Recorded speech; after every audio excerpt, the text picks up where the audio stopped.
Yo, what's going on everyone? Today I'm going to be talking about LG's ultra-wide monitor, the 34WL500. So I have already made a separate unboxing and setup video for this monitor. If you want to check it out, I'll leave the link to that in the description box.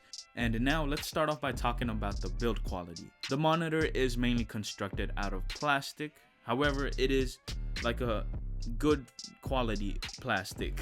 At the bottom where you see the stand, it is curved. It looks like it's made out of plastic on the outside, but in the inside it's actually metal. I like the design of this monitor. It's got thin bezels. On the backside it looks like a gaming monitor, and I kind of like that. So this is a 1080p full HD IPS monitor with HDR, and it is an ultra wide monitor, which means this has an aspect ratio of 21:9, which is going to be great if you're going to be multitasking like I am over here. You can see I have 3 windows open. There's Final Cut Pro on the right side, a folder on the bottom left side, and then YouTube page open on the top left side.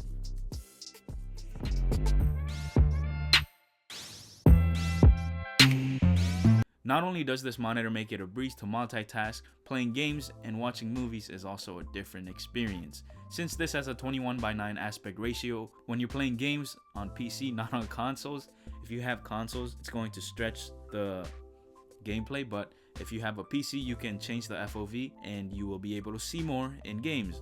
Also, when you're watching movies, you won't be seeing the black bars thanks to the wide aspect ratio. Even though this is a 1080p monitor, the display looks really good. It has HDR10 and it also covers 99% of the sRGB spectrum. When I connected this monitor to my Xbox One S, I was getting around 60 Hz. Then I connected it to my MacBook Pro.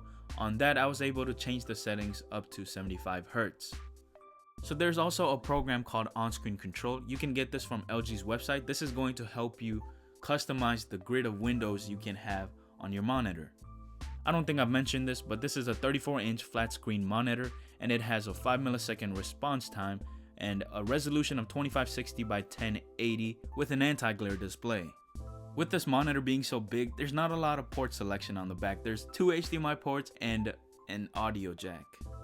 This has Radeon Freesync technology, but no height adjustment. All you can do is just tilt the monitor. They don't say this is a gaming monitor, but this has a couple of presets. I like HDR, it pops in your face, and it also has game mode, which is going to allow you to choose the best conditions for you and the game you're playing. And I was also able to put a crosshair on the monitor.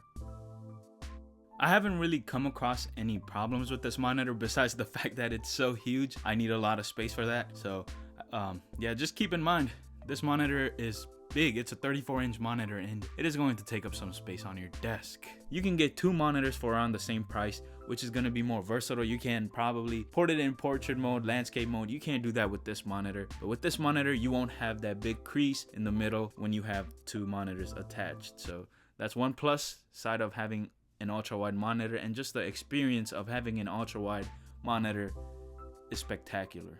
So I'm not saying if you have a 16:9 monitor, you should upgrade to the 21:9 ultra wide monitor. All I'm saying is if you see this ultra wide monitor helping you be more productive, or you just want to experience the ultra wideness of this monitor, then you should get it or try it out.